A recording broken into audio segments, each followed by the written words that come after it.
My name is Victor Furman. Some call me the Voice. I've always been fascinated with human nature, spirituality, science, and the crossroads at which they meet.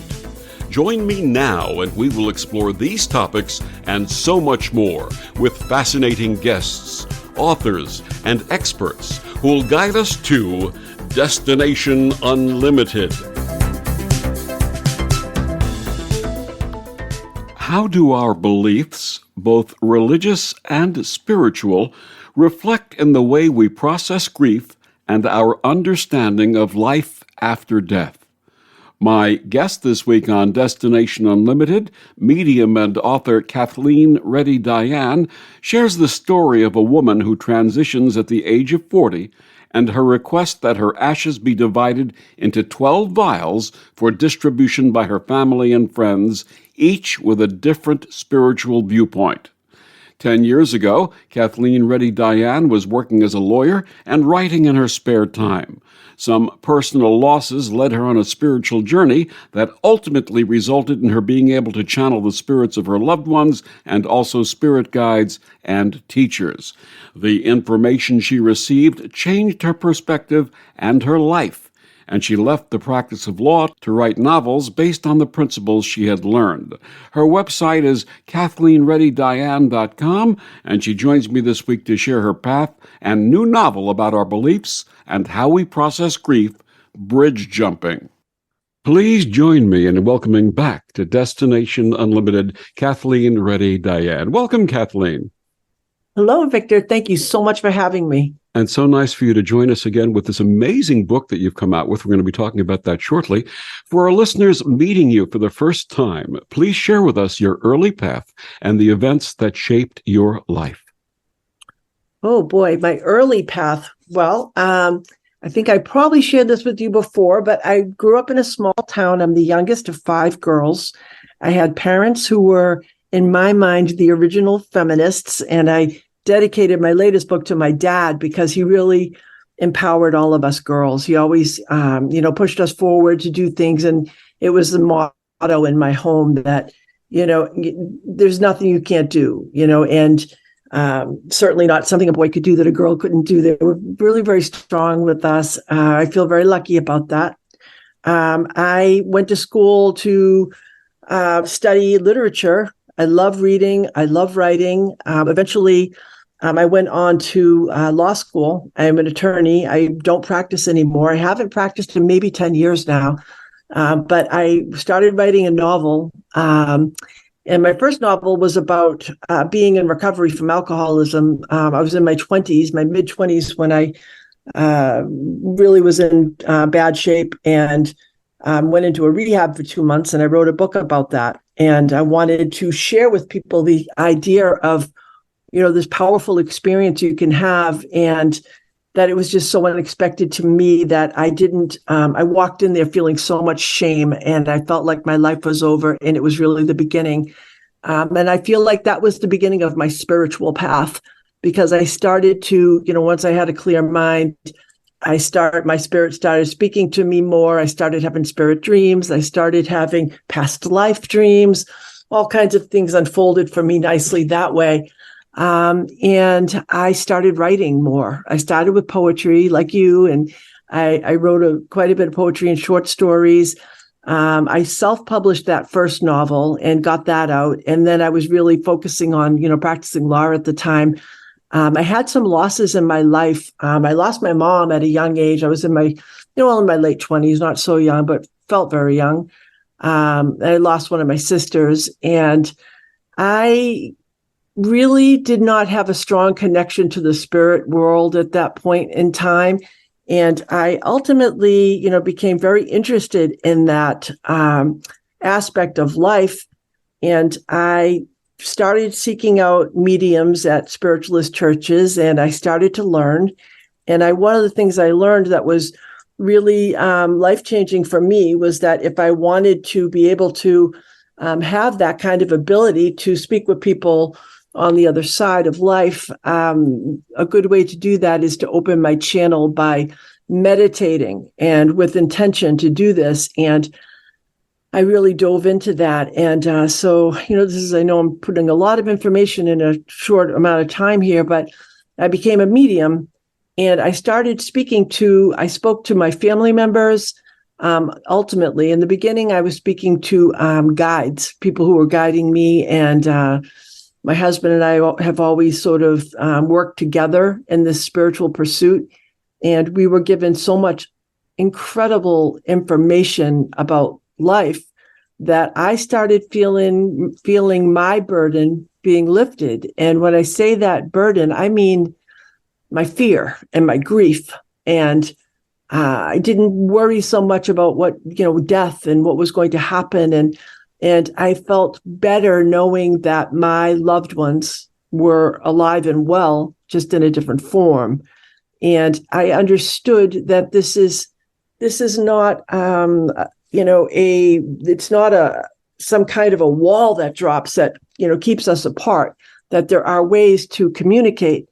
And we spent a whole lot of time learning how to do that. And after really, coming quite a ways with that, I decided to write this book, which was called Before We Were Born.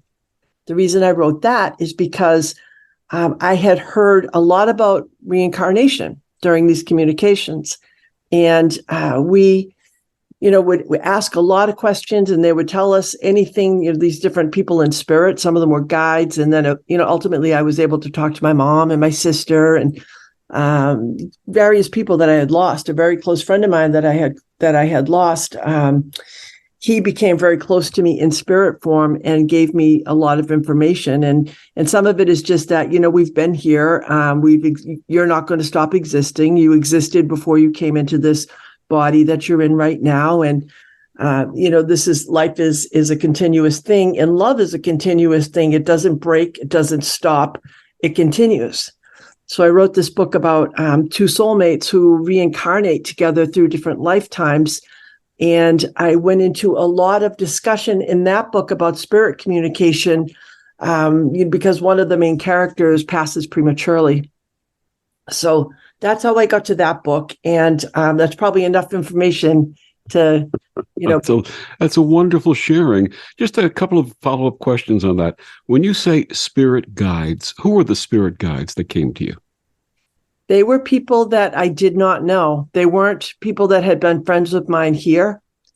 They're just people that in the spirit side of life, I know them. And there was a gentleman when he first started coming through. I was learning how to hear clairaudiently, so it's not. I wasn't hearing the word. I would hear it in my mind, and I kept picking up the J sound at the beginning. And so I said to him one day, I said, "Can I just call you Joe?" Because that was as far as I could get with the J.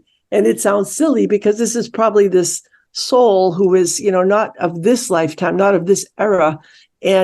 But there was this very lightheartedness with these communications, and it felt very positive that, like it was almost like a joke between us. So I called him Joe for, the longest time. That's who he was to me. And I would talk to him when we purposefully communicated. I learned to channel, and I would get, direct messages. And also I always talked to him before I went to sleep at night, almost like he's a guardian angel. But, the words that I got were spirit guide. Do you think that ability is open to anyone? I think it's quite possible, Victor. My husband tried to open and get messages, and he never got them the same way that I do, although he was able to do automatic writing. I don't know if I shared this with you the last time, but I've been getting guidance of this nature since I was a child. And one of the most demonstrative episodes was in 1975. I was stationed in Korea. I was in the United States Air Force. And I had this message I heard in my head: your mom needs to hear from you. She has a challenge and she needs to hear from you. And I never connected it with a specific guide or just the inner voice, this guidance. And I called her, and this is 6,000 miles away. And in those days, we had extension telephones. And my sister and my mother picked up the phone simultaneously, the extensions. And I said, Mom, is anything wrong? And I heard my sister exclaim, oh, my God, how did he find out? And it turned out that she was scheduled for major surgery the next day. And the voice told me to tell her she will have a complete recovery. Everything will be fine. And she needed to hear that from me. And it was reassuring. And of course, that's exactly what transpired. So I think if we learn to listen to that inner voice, each of us has the capability of doing that. And regardless of the source of the message, if we listen, what they used to call the still quiet voice within, that will get valuable information that will enhance our lives and enhance the lives of those we love. Yes, that's a remarkable story. I've had two experiences in my life before I opened up as a medium where I was sleeping and suddenly heard a loud booming voice say things to me. The first time it was 10 more days. That's what I heard. And I was scared. I woke up and I was really scared about it. And I talked to one of my sisters about it. And she said she had a very, very scary dream that night. And I don't know if it was 10 days, but it was roughly that, right in that area. That sister passed away very suddenly. And I think I was being given some kind of a warning of just to prepare me a little bit. And I had another time when I heard this voice. This was maybe, 7 or 8 years later. Same thing. I was sleeping and I suddenly heard, it was a question. It was a man's voice and it said, would you like 30 more days? And I heard myself reply, yes. And then I woke up and I'm thinking, what's in 30 days? And that was when I lost my friend, the one that I said who came in.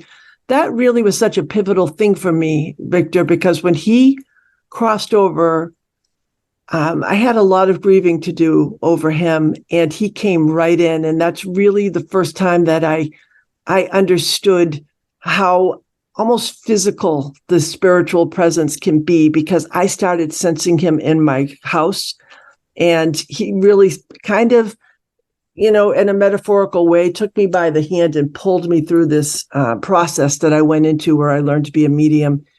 And I feel that it was not him that was saying the 30 days. He was still alive. It was a guide, or I don't know who it was, but it was somebody trying to prepare me. Absolutely. You had talked about before we were born and the topic of reincarnation. And my mom passed in January of 2020. And after she passed, I started seeing these visions of circles and rings. And it brought this poem through me. May I share that with you? Oh, I'd love that. The path of great beauty in so many things, from atoms to galaxies, circles and rings, natural wisdom that dwells there within, from 0 to 360, that magical spin. We circle each other in gravity's dance, as Gaia circles Sol, the solar romance, as Luna circles us in life-giving motion, drawing the tides and inner emotion. And the age of the oak is found in its rings, as in woman and man and all living things. And when the rings stop, and life comes to an end, we'll all circle back and dance once again. Oh, that's beautiful. And that's my belief. I'm firmly, not even believe, I know that when we leave this each lifetime, we have the opportunity to come back. And that each lifetime is an educational experience for us and helps us to grow on a soul level. Yes, I agree with you. That's exactly how I feel. Before We Were Born and your latest book, Bridge Jumping, are novels that encompass spiritual truths. Why did you choose this form for expressing your ideas?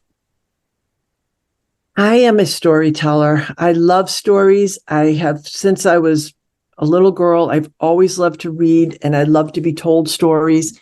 And to me, that they just resonate more deeply with me than if I try to read something that is nonfiction. There are always truths, embedded in stories. And for me, I thought that was the right way for me to tell the story of these souls, particularly, the first book. I didn't want to take the information I've been given from Spirit and try to dictate to anybody what they should understand or think or feel or believe. It's not my place to do that. I believe that we're all very individual in the way that we grow as spirits. And I wanted to just offer this story and put it inside the concepts that had been, very freely given to me so that people could do with it what they wanted. And it wasn't the idea of this is what you should do or anything like that. I'm not an expert on anything, and I didn't want to come across that way. So I wrote it, as a novel. And then again, with this new book, it gives me a little distance, Victor, when I'm writing to be able to say, this is what I want this character to say if I'm trying to intimate a certain, level of thought or emotion, and then to step back and give that voice to the next character so that it's not just my voice speaking, but it's various perspectives. Yes, absolutely. What inspired bridge jumping, and what are the main themes you express? It came from a very simple conversation, the idea. Another one of my sisters made a comment one day that she had heard about people. Somebody she heard about was going to divide their ashes when she died. She had asked for that. And as soon as she said it, I said, that's a novel. And I decided I was going to write this little compact book where there were going to be 12 vials of ashes of someone who had passed.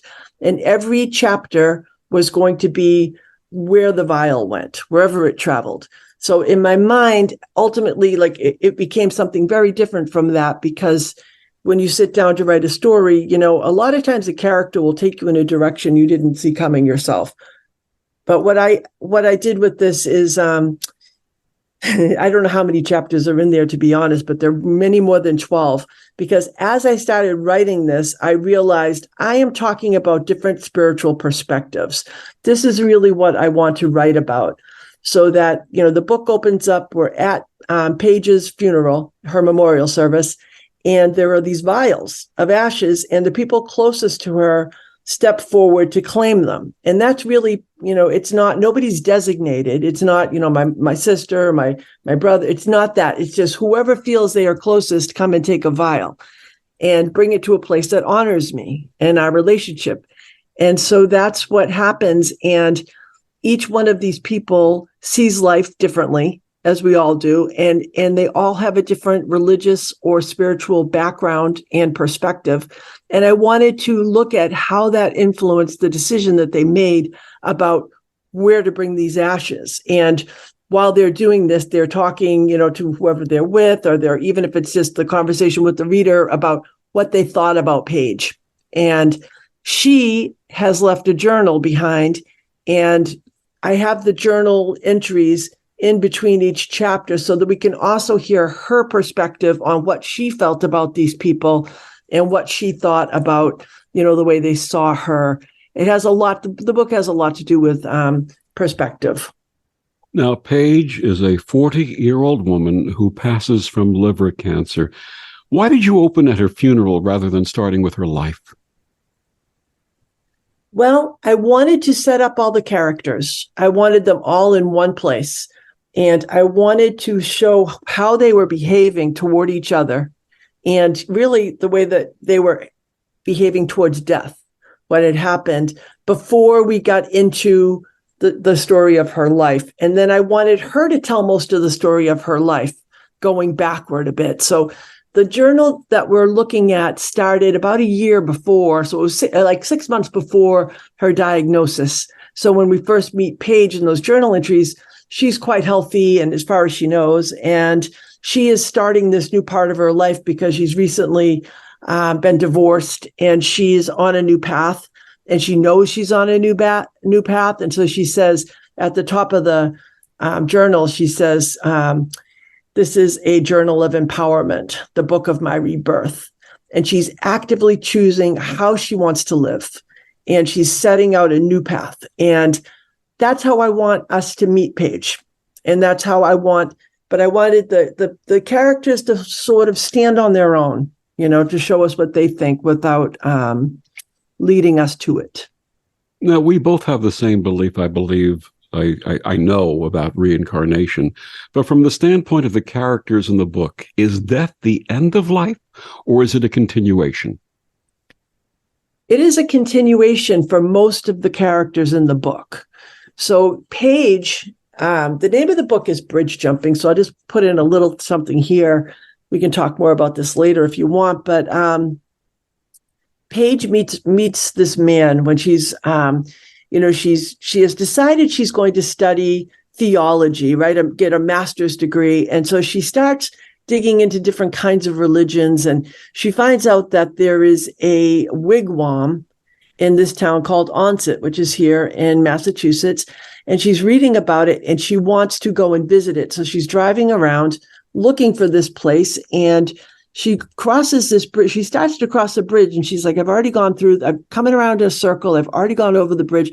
So she pulls over in the parking lot and she notices there's a young man standing on the edge of the bridge up on the railing. And she's thinking, what's happening? Is he going to commit suicide? What is this guy doing on the bridge? And as she sort of comes closer to him, she realizes it's not that high. He's probably okay. And she's trying to make a decision. Do I run away from this guy, or do I kind of engage with him and have a conversation? And he says to her, can you check for boats coming on the other side? And so they start this conversation, and she realizes that she's really quite compelled to know him more. And they start this relationship, and he's 12 years younger than her. And she's thinking, I should probably not be pursuing this, but she really has this strong, feeling to do so. And so it begins with this idea of bridge jumping is, it becomes a metaphor for what, following your gut, following your intuition, like, okay, society, my brain are going to say, don't do this thing, but something inside of me is saying, follow this man and, get to know this man. And so that's where this started from. And I think I lost your question in there. I apologize. Not a problem. We'll pick this up. My guest is Kathleen Reddy Dayan. Her new book is called Bridge Jumping. Kathleen, please share with our listeners where they can get your books and find out more about you and your work. Oh, well, thank you. I have a website, and it's myname.com. So KathleenReddyDayan.com. And you will see what stores are carrying my book. And you can also easily get it from Amazon. I have contact information on my website. So if you'd like to email me, I would be very happy to, receive an email and respond to you. And we'll be back with more of Kathleen after these words on the Om Times Radio Network. The best of the holistic, spiritual, and conscious world. Om Times Radio. IOM FM. Om Times Magazine is one of the leading online content providers of positivity, wellness, and personal empowerment. A philanthropic organization, their net proceeds are funneled to support worldwide charity initiatives via Humanity Healing International. Through their commitment to creating community and providing conscious content, they aspire to uplift humanity on a global scale. Om Times, co-creating a more conscious lifestyle. Imagine yourself being transported to India, to the banks of the Ganga and an ashram in Rishikesh. Visualize that you are welcome to satsang with an American sannyasi who shares the wisdom of her guru. Your visualization has manifested. Join Sattvi Bhagawati Saraswati for inspiration and transformation every Thursday at 11 a.m. Eastern on Om Times Radio.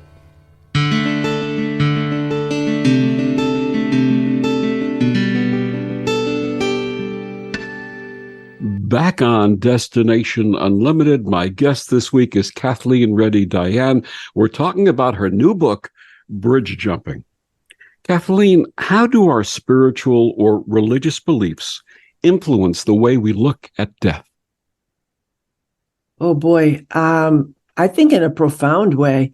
I think the way we're raised, and also so the religion or spiritual viewpoint that we're given as a child, I think that's very hard to change. And I think that the ones that we acquire, our own outlook going forward, also, once we, sort of understand who we are and how we see the world, I think that tremendously influences how we feel about death. For me, as I mentioned a little bit ago, about learning how to communicate with people in spirit, to me, that changed my belief about death entirely. I wish I had that kind of connection, maybe 10 or 15 years earlier when my mom had passed, because I was really just mowed over by that death. It was very, very difficult for me to get through that grieving process. And by the time my dad passed, I was already a medium, and I had an understanding that even though I haven't figured everything out, I'll never figure it all out, but I had heard enough and understood enough to know that this was not the end. So for me, it's that. But some people are very, they're rigid in their belief of, heaven or hell, or we have some of the characters in the book. Paige's dad, her mom had passed and he remarried, and her dad and his new wife are very strict Catholics, and when they go to visit Paige, she's at home, she's dying. They go to see her, and the stepmom, so to speak, she's a grown woman by this point, but she's her stepmom, and she says, we need to have last rites. We need to get a priest in here right away. And Paige's partner Gabriel says, no, I'm not going to have anybody upsetting her. And the stepmom is really quite offended by that, and she thinks that he is in no position to be making that decision. And so she takes to, praying that Paige be released from purgatory, because in her mind, she has to be in purgatory. Mm-hmm. So that's just one example, but every one of the characters sees it somewhat differently. Do you think Paige attended her funeral? I do think she attended her funeral. And I think the way that we know is because she had, she loved the cranes that lived near them. And her boyfriend, her partner, had been looking for this crane to come because he thought that would be the sign she would send to let him know that, she was, safely on the other side, and just to make contact with him. And he was sitting down at the funeral, and the crane flies over, and everybody's sitting there. It's an outdoor sort of little park where they're having the memorial, and everybody looks up and they notice it, and his mom says, it's Paige's crane. And he says, yes, it's Paige's crane. And at the moment he was angry at Paige's sister because she made a negative remark about him. And he was just about to make a snarky remark back. And he said, if I hadn't looked up, I might have done that. I might have come at that direction instead of realizing, it's not my business to tell anybody else. I've not shared this before, at least on these shows. My personal friends know this story. But as I had shared with you offline, I lost a very, very wonderful partner. Her name was Judy, and she passed in January of 1998. And after the funeral was over, I came home, and I was exhausted and obviously grieving. And I decided I had to lay down. And I laid down stomach first on the bed, and we had two cats. And these two little cats jumped up on the bed, sitting in front of me, in front of my face, like two little sphinxes. And I looked at them, and they were looking at me, and all of a sudden, their gaze turned up toward the ceiling. And they started bringing their gaze slowly down, down, down, until it was level with my back. And I started feeling the presence of two hands on my back, rubbing my back. And I knew it was her. I knew it was she was telling me that she had loved me and that she was fine and that everything would be okay. It changed my life. Yes, that is remarkable, Victor. You talk about getting a sign from someone. That yes. was probably the most wonderful sign I could have received. That is really a beautiful sign. And I love that the animals, a lot of times animals can see and sense spirit. Absolutely. Absolutely. I've seen that happen with dogs also, where dogs will look as if someone is standing there, even though people can't see it. Right. Yeah, absolutely. So Paige attended her funeral. Mm-hmm. Would you want to attend your funeral? Yes, absolutely. I'm going to be sitting in the front row, Victor. That's my plan. I had my friend I told you about that that when he passed, he's the one that kind of pulled me along into all this. And he's still the easiest person for me to connect with and talk to. And I said to him, he really shocked me when he passed. And so as soon as we were able to start communicating with each other, I said, I always thought you'd be sitting in the front row of my funeral. And he goes, this is what he says to me. He goes, I will be. Mm. It's just, he'd still be there. Mm. That's beautiful. What does bridge jumping share about grief? Oh boy, so much. Each one of these characters has to really get introspective about what they think and feel about losing Paige. And they each do a very nice job of it. Most people grow, not everybody, but most of the people do grow. I have one person who is an atheist, and she and another friend who is sort of a more like, I guess, what you and I, the way we see it, and more of like a new age kind of way. And she's called the new ager. So everybody has a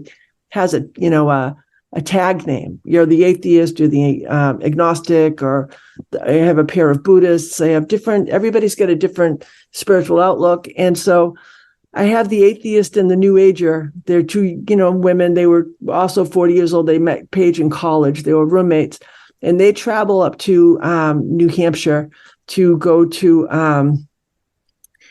the falls up there. Why it's escaping me right now, but along the river, you get to this waterfall.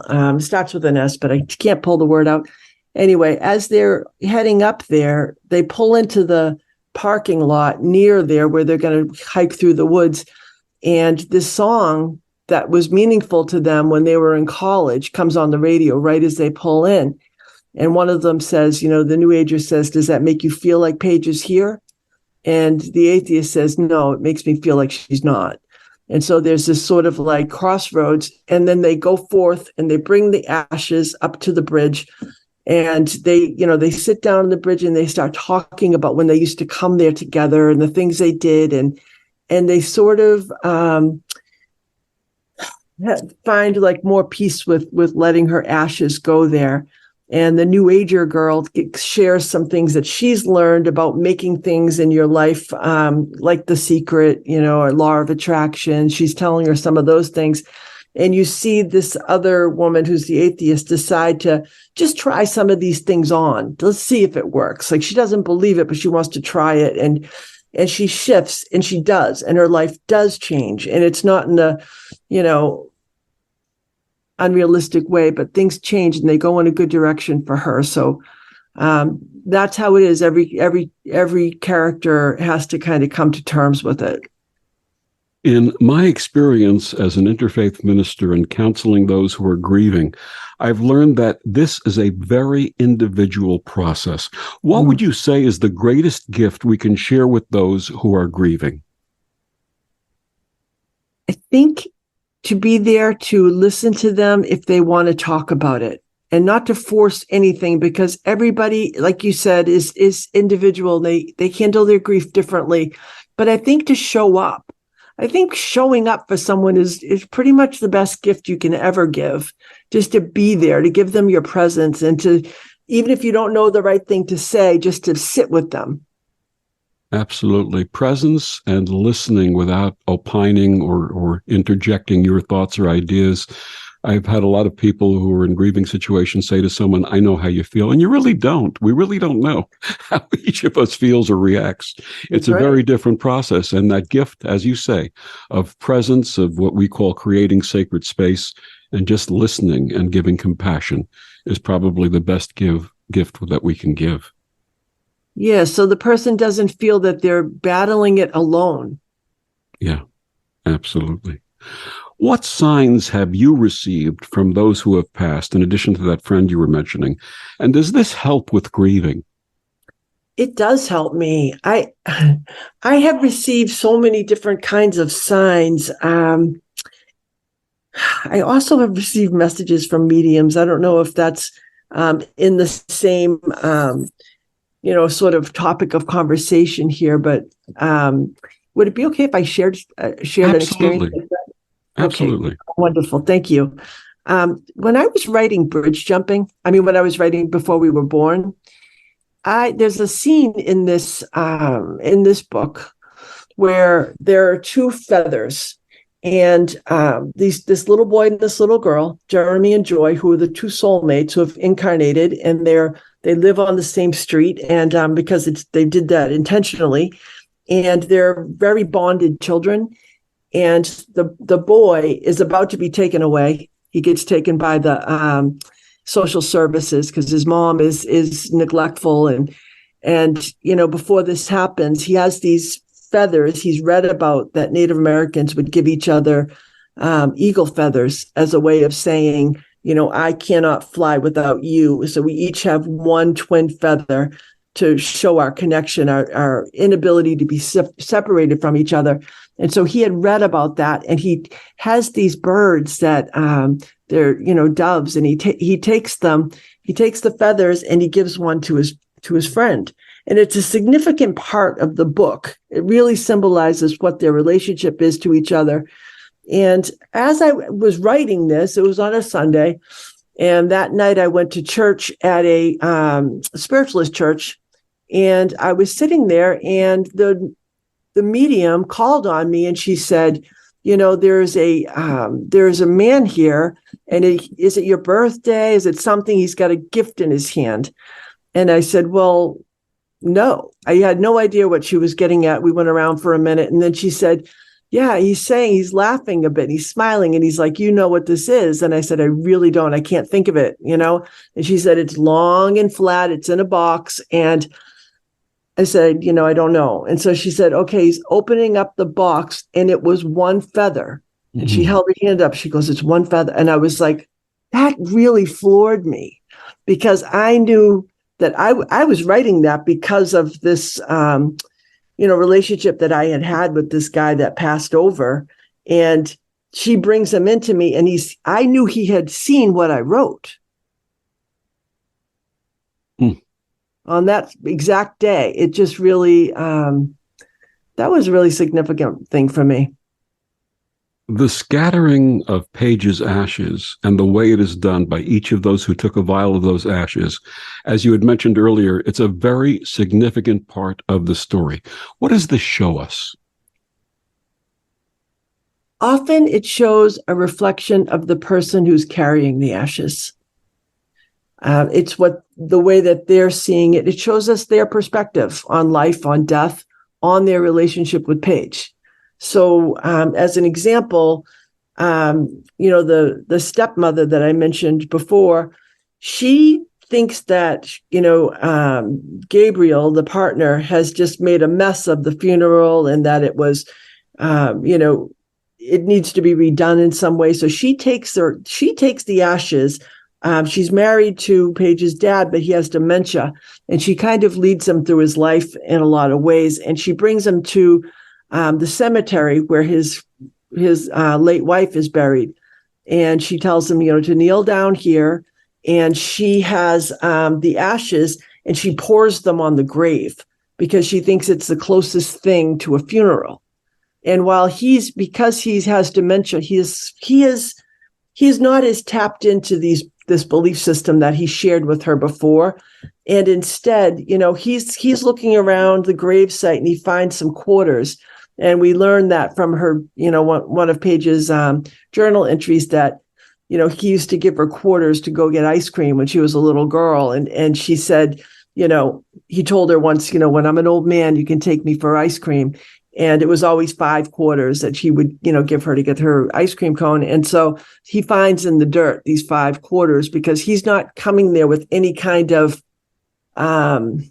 expectation. He's coming there, very like pure of spirit, pure of heart. And he's looking around, he finds these and he's smiling. He knows that it's a sign from his daughter, but his wife is seeing it very differently. Give us another example of one of the friends taking Paige's ashes and what they did. Okay. Well, her sister, who's also Catholic, but a little bit, a little bit younger, a little bit more newer generation.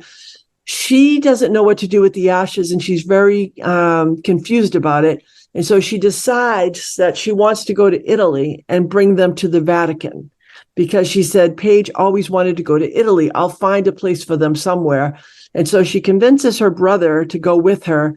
And her brother doesn't share that belief. And her brother is gay, and he's been in a relationship with a man for about 10 years that no one in the family knows about, because he's afraid that they will just disown him.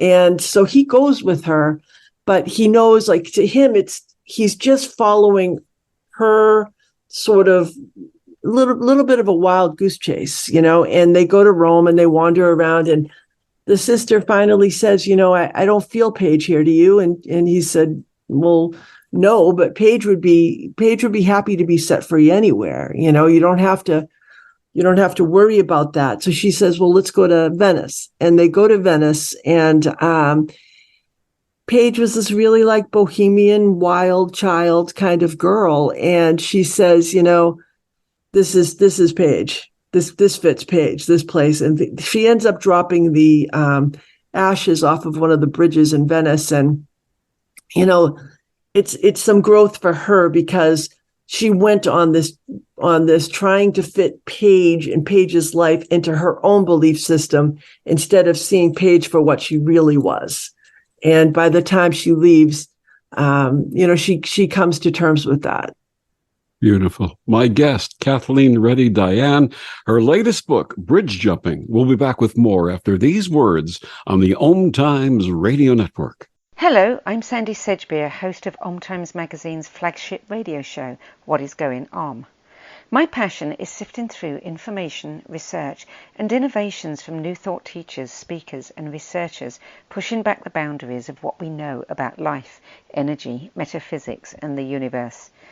I love shifting perceptions about who we are, why we're here, and how quickly impossible becomes normal when we open our minds, expand our awareness, and accept that the only limits that exist are those we place upon ourselves.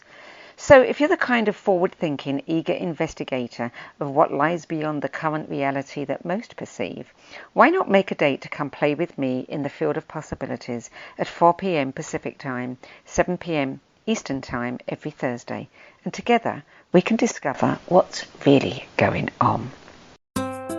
Grab a cup of tea or a glass of wine and tune in for Inspired Conversations with publisher Linda Joy on Tuesdays at 2 p.m. Eastern.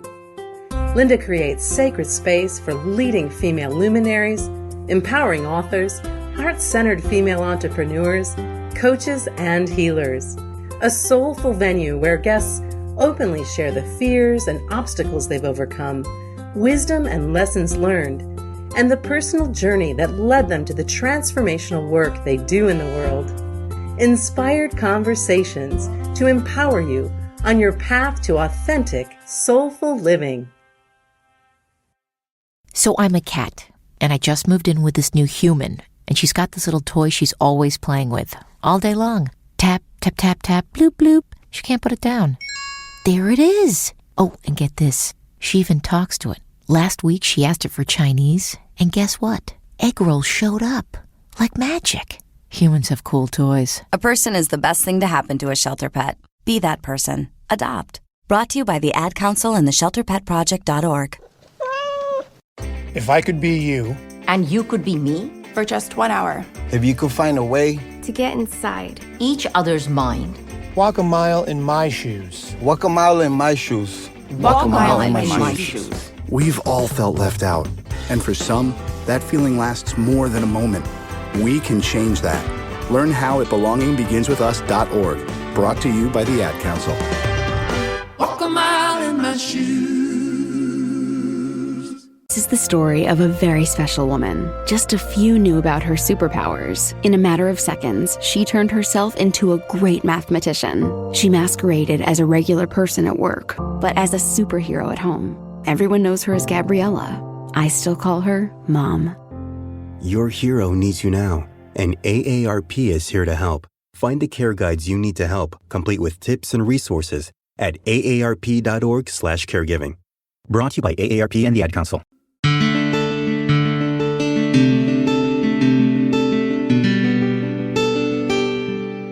Back on Destination Unlimited, my guest this week, Kathleen Reddy Dayan, her new book, Bridge Jumping. Kathleen, how does life experience determine the way we bring our childhood religious experiences and education forward? And how is this reflected in bridge jumping? Well, in general, for myself, for example, I was raised Catholic. I was raised, with the idea of heaven and hell and behaving a certain way or going to hell, and that there was a devil and that you better stay on the straight and narrow. And not that my parents were very strict like that with me, but that's went to CCD and all that, and those were the kinds of lessons that were taught. And as I got older, even like delving into mediumship, I wasn't sure it was okay to do that.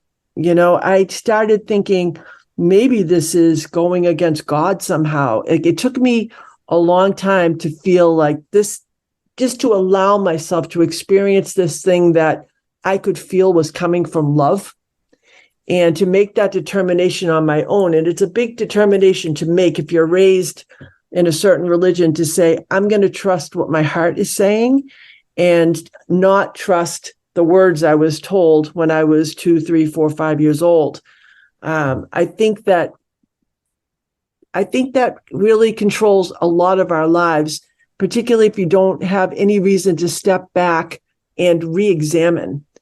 So for me, becoming a medium, speaking to people in spirit, and also speaking to people of lots of different spiritual backgrounds, and being willing to hear other people, I think that changes the way you approach death. It changes the way you approach your life.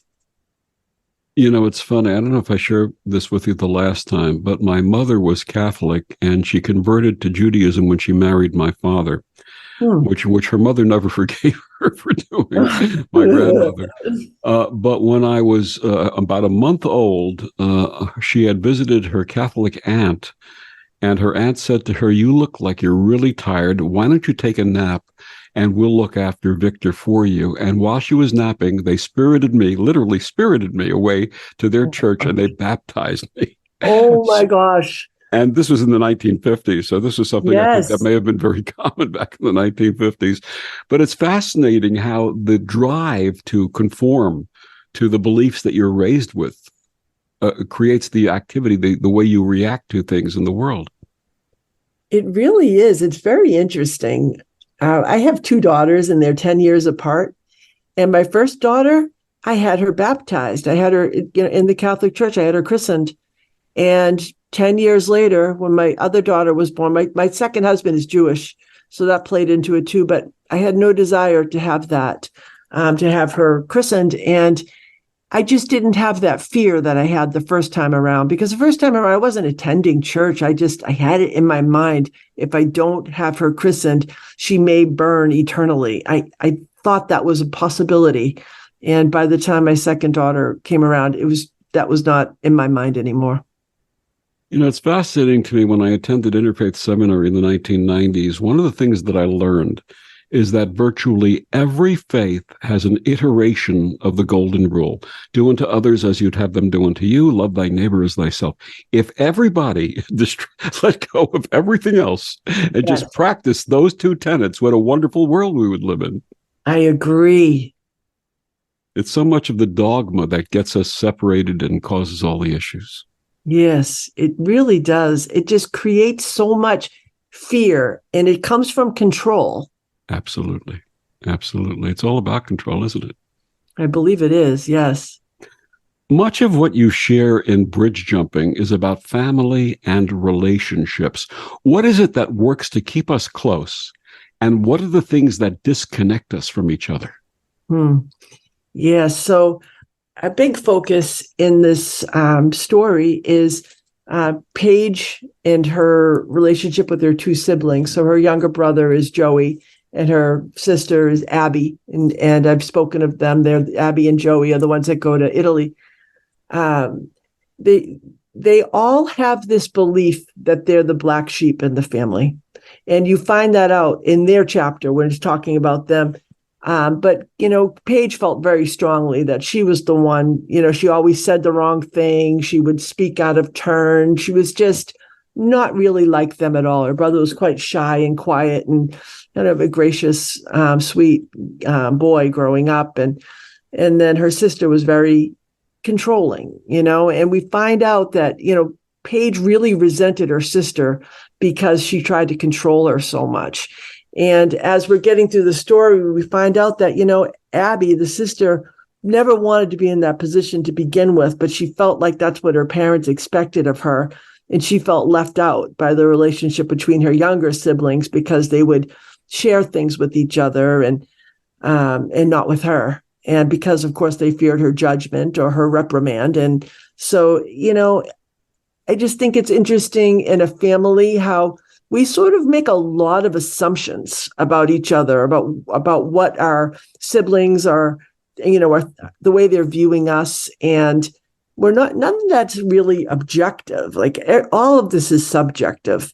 And we're all kind of living our lives thinking that, we're all in the same reality. But of course, we're not. We're in the reality that's in our mind. And so I wanted to kind of have those realities, bang up against each other a little bit. And so that, people can see this in themselves and get closer. And so that's what happens, by the end, there's a change, there's a shift in the relationship between the two surviving siblings because they're starting to let each other in, and they aren't massive ways. But Joey finally opens up and tells her, that he has this partner and he wants, her to meet him. And she opens her arms to him, and it's things like that, and then they're both able to help each other heal. One of the things that I've done, in addition to my day job, my industrial job, as an interfaith minister, has been to officiate funerals. And at every funeral that I officiate, I always include a message about how tomorrow is never guaranteed, that today is the only day that we have to say to someone, I love you, to say to someone, if I've hurt you in any way, please forgive me, to say to someone, if I've perceived hurt from you in any way, I forgive you. That is so important to have closure like that before we transition, isn't it? I think it really is. And in the process of doing so, we're sort of bridge jumping, aren't we? We are, it's that leap of faith because it's not easy to say all the time, I believe that, for me, the bridge jumping is a metaphor for taking a leap of faith in life. And that is definitely a leap of faith when you come out and you tell somebody if there's bad energy between us, like you said, I love you, I'm sorry, and, please forgive me, or, clearing the air on these things it's clearing energy.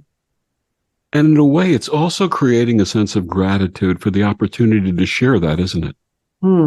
Yeah, that's very lovely. Yes. What would you like readers to take away from bridge jumping? That we're all going about life a little bit different, and that's okay. That, these paths intersect. In the beginning of Paige's journal, she has this vision in her mind, and she says, I see us all connected, and there's this, like this giant, hand or something that she can see, like, okay, so this is, my brother, my sister. But at my feet, there's also, my friends from middle school, my friends from high school, the neighborhood, all this. And she talks about how they're all connected, even if they don't know they're connected to each other yet. And like this idea that there are connections amongst all of us, even when we don't see them or understand them. And really, we're all part of the same web. And, just being kind to each other and accepting each other is going to go a long way. What's next for Kathleen Ready Dayan? Well, I'm working on the sequel for Before We Were Born. And it's the next incarnation of these two soulmates who are traveling together through lifetimes. How does someone recognize if they found their soulmate? How does someone recognize, did you say? Yes. It's an individual thing. I think you feel it. I think it has to be something it's not your mind. It's your soul that's feeling this person is important to me. And you just have to listen to your intuition. And do we also travel together in soul families? We do often do that, I believe. I know that I have traveled with some of my family now. I have traveled with them before. And I've also been told that we play a role in making those decisions before we're reborn, that we are able to, as a group, come together and make some decisions about how this is going to go. My guest, Kathleen Reddy Dayan, her new book, Bridge Jumping. Kathleen, one more time, please share with our listeners so they can get your book and find out more about you and your wonderful work. Thank you, Victor. So it's my name, Kathleen with a K, ReddyDayan.com. That's my website. That's the best way to, learn more about my book. And also you can buy it on Amazon. And the list of books will be on the website. Kathleen, thank you so much for joining us again and sharing this wonderful story. Thank you, Victor. It was always a pleasure talking to you. And thank you for joining us on Destination Unlimited. I'm Victor, the Voice Furman. Have a wonderful week.